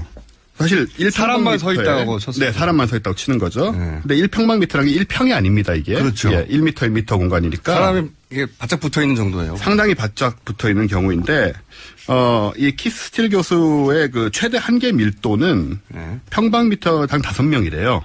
꼼짝도 못하고 서 있는 그 콩나물 시루 같은 상황이죠. 콩나물 시료가 되면 5명까지 들어갈 수 있다. 그렇습니다. 네. 예, 물리적으로 불가능한 건 아니니까 이게. 그렇죠, 그렇죠. 네. 이 경우에는 조금 작은 공간이면 됩니다. 네. 100만 평방미터면 충분하고요. 100만 평방미터. 축구장 137개. 137개. 서울광장 76개. 서울광장에 76개가 필요하다. 여의도광장 40개. 서울광장 우리가 하나밖에 없는데 76개가 필요하다. 예, 그렇습니다.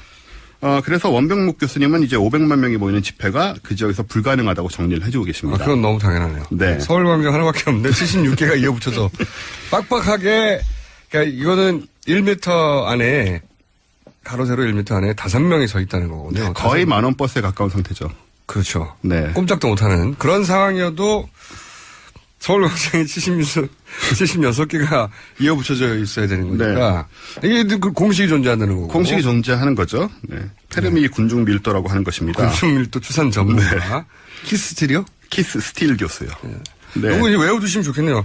영국의 키스틸 교수가 그 군중밀도 추산 전문가로서 공식이 있는데. 네. 뭐 검색하면 아마 이 공식이라는 게 나오실 겁니다. 500만이 있으려면은 서울광장에 126개가 필요해. 네. 예. 조금이라도 숨 쉴 공간이 있으려면. 126개. 근데 이제 서울광장. 영상 같은 거 보면 뭐 팔 벌려가지고 쓰신다 이런 얘기도 있는데. 네. 이게 불가사의한 상황이죠. 좌우로 정렬하고 쓰세요. 네. 초반에. 그러니까요. 예. 근데 아무래도 이게 신중해야 할 되게 중요한 사안이 아니겠습니까? 정치적으로 예민하고.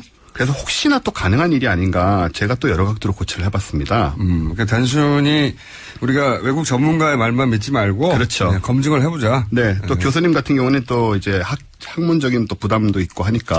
이런 영국 전문가의 공식을 준용하여 네, 국내 신소재 공학 교수님께서 그렇습니다. 계산을 하였고 네. 네, 그런 걸 다시 또 원종우 씨가 또 재검토를. 예, 주변의 상황들을 이제 고려해서 일단 화장실 문제를 한번 생각해 보겠습니다. 화장실이요. 예. 500만 명이 다 화장실에 가지 않는다고 가정하겠습니다. 예. 근데 제가 촛불 집회 갔던 경험으로 보면 2명에 한 번 정도는 결국 가게 되더라고요. 그렇죠. 한 두 시간 정도 있으면. 네, 몇 가죠. 시간씩 예. 있으니까요. 그럼 250만 명이 화장실 가야 됩니다.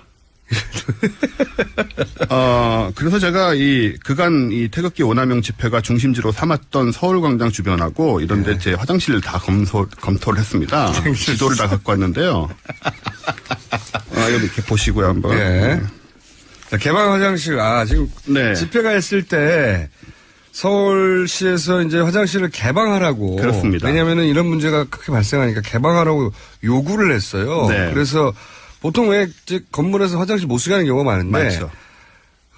이곳들은 개방된 곳이고 그 개방된 목록이 있어요. 목록이 있습니다. 그 목록을 서울시에서 공개를 했거든요. 여기 되니까 네네네. 사용하시라고. 네. 그게 50곳입니다. 50곳.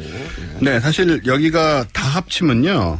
서울광장과 시청역 주변에 9개, 서울광장과 을지로 입구 쪽에 12개, 그리고 좀 북쪽으로 올라와서 세종대 사거리까지 하면 16개 더 있습니다. 예. 요것만 합치면 이제 태극기 오남용 집회의 근거지 주변에 지금 37개 정도가 존재를 하는데요. 그 아래쪽으로는. 네네. 네. 그 다음에 위에 선심 써가지고 위에 이제 광화문 메인 광장, 여기는 이제 그분들 나와버리가 아닙니다만은, 광화문 메인 광장에 13개. 이제 일본 말이죠. 네. 구역. 네. 예. 구역입니다. 네, 죄송합니다. 그 다음에 종로 2가 사거리하고 안국역 45개, 또 광장 좌측 쪽에서 총 128개까지 우리가 찾을 수가 있습니다. 총 128개. 네. 그렇지만 화장실이 128개면 곱하기 2나 3을 해야 되잖아요. 그렇죠. 거기에 사로가 있잖아요. 사로. 1사로, 2사로, 3사로. 제가 그래서 변기를 10개라고 가정을 했습니다. 10개까지는 안 되지만 상당히 10개라고 많이. 네. 그래서 이걸 계산했을 때 250만 명의 화장실을 쓰려면 한 변기당 1953명이 사용해야 된다. 라는 결론이 나옵니다. 10개로 쳐도. 예, 변기 1개 1953명. 아니, 그러니까 오래 참으실 수도 있고요. 네, 그렇긴 하지만 한 5만 명 모이는 야구장 화장실도 경기 끝나면 난리가 나잖아요. 그렇긴 해요. 근데 변기 하나당 1953명을 소화해야 되는 이 아비 교환이라는 것은 상상하기도 어려운 좀 참상이라고 볼 수 있죠. 그리고 또 다른 관점으로 우리가 아까 일당 얘기를 하셨는데요. 참상이죠, 참상. 네. 일당으로 한번 생각을 해보자. 일단. 만약에- 물론 이것은, 일부. 예, 그렇습니다. 그런 장면들이 언론에 포착된 적은 있지만 그 모든 분들이 일당을 받는다고 말할 수는 없는 상황이에요. 그렇습니다. 네. 예, 해놓고 나서. 하지만 만약에 다 받는다라고 가정을 만약에 하면 나간다고 하면. 500만 명의 경우에 이제 5만 원씩 받으면 2,500억 원의 현찰이 필요합니다. 큰 말이 안 되고요. 예. 그래서 10분의 1만 받는다고 쳐도 5천원씩 받는다. 250억 원이 필요합니다. 큰 돈이에요. 큰 돈이죠.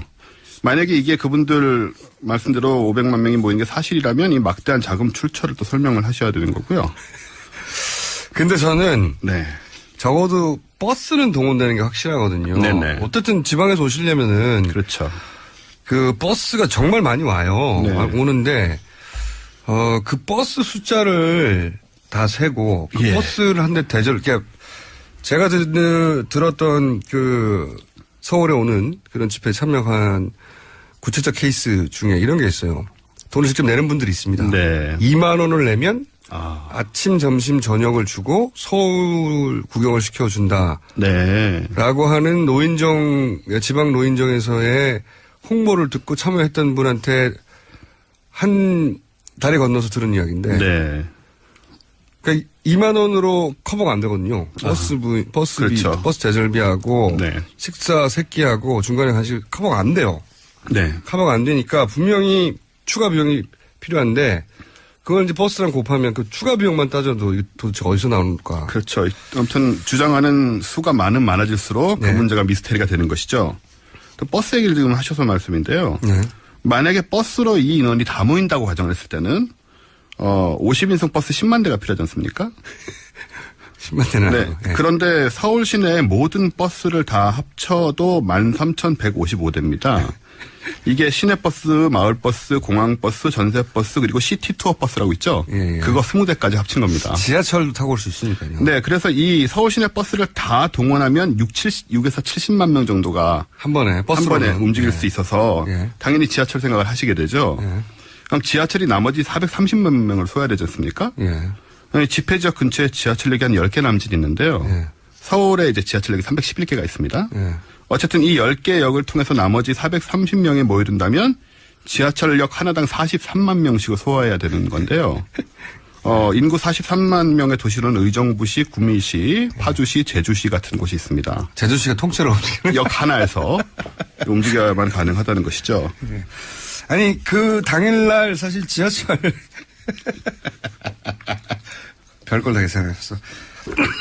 당일날 지하철에서 그 이용 그 숫자 나오잖아요. 나오죠. 600만 명은 어림도 없는 숫자예요. 사실. 말도 안 되는 얘기죠. 네. 말도 안 됩니다. 그다음에 마지막으로 이건 약간 좀 그런 부분일 수 있지만 500만 명의 무게를 한번 생각해봤습니다. 그건 왜?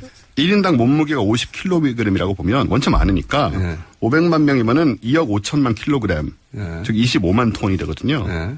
이게 저 삼성중공업 자료에 따르면 길이가 300m가 넘는 초대형 유조선과 같은 무게입니다. 네. 근데 이 서울광장 덕수궁 일대 아래로 전철들이 지나는 곳이지 않습니까? 네. 이 지하에 큰 공동들이 있습니다. 공통들이 있다. 네. 이 엄청난 무게 때문에 집안 치마, 초거대 싱크홀, 그리고 지하철역과 선로가 이게 제가 파괴되는 보기엔 재앙이 일어날 수 있죠. 그거는 확인해 보셔야 될 것 같아요. 왜냐하면 분산돼 있잖아요. 예, 그렇습니다. 무게가 분산돼 있잖아요. 하지만 저 유조선의 길이가 300m라는 점을 생각해 보면 네. 이 분산 효과가 과연 그렇게까지 클 것인가라는 점을 생각해 볼 수 있죠. 거의 한 300m 이내에 다 있긴 있었으니까요. 그렇죠. 네. 네. 그 안에 500만 명이 모여 있다면 이런 위험도 있을 수 있다. 사실 군중 밀도 추산 전문가 카스 스틸이요? 키스 스틸이요. 키스틸. 이분 방식대로 계산해서는 서울광장이 이제 126개가 필요하니까 서울광장 네. 하나밖에 없는데 네. 126개를 이어붙일 공간이 안 나오잖아요. 거긴 절대로. 전혀 안 나오죠. 이어붙여봐야 한 4-5개밖에 안 나와요. 그러니까 절대 안 되는데 이분이 놓친 게 있습니다. 뭐냐면은 서로 목마를 태운다든가. 육체적으로 좀 힘드시지 않을까요? 스크름을 짜고 그게 인간 탑을 쌓는다든가. 그렇군요. 그런 방식이 등장하지 않았나 한번 체크해 볼 필요가 있어요. 그 경우에는 이 하중 문제가 더 심각한 문제로 발생하게 되죠. 자, 참 쓸데없는 내용이었는데. 네. 정리를 하겠습니다. 예. 거의 끝나가니까. 그래서 500만 명이 모이는 거는 물리적으로 불가능하다고 결론을 낼 수밖에 없고요. 그건 말이 안 되고요. 네. 만약에 그게 가능하다고 하면 이게 지금 인류 역사상 500만 명의 인파가 모인 적이 한 번도 없더라고요. 제가 확인해 보니까. 그럴 수가 없어요. 말씀하셨잖아요. 그런 예. 정도의 공간이 나오지도 않고요. 500만 명을 한 번에 모으는 건 과거에는 당연히 불가능했고. 네. 왜냐면 그 사람들을 모으려면은 그 정도면은 과거에는 한 나라의 인구거든요. 네, 네덜란드 인구가 좀 될 거예요. 옛날에 뭐 아마. 적벽대전이니 그 300의 페르시아 군대를 봤자 100만 명, 200만 명이거든요. 예. 그래서 이걸 만약에 했다면은 인류 최초의 쾌거가 되는 거라서 증거 자료를 가지고 기네스북에 등재를 하시면 국위 선양할 수 있는 기회라고 생각이 됩니다. 500만 명보다 인구가 작은 나라가 많습니다. 많습니다. 예. 그 나라 인구를 다 모았다는 거니까. 이렇게 말하고 싶은 거겠죠. 500만 명이라고.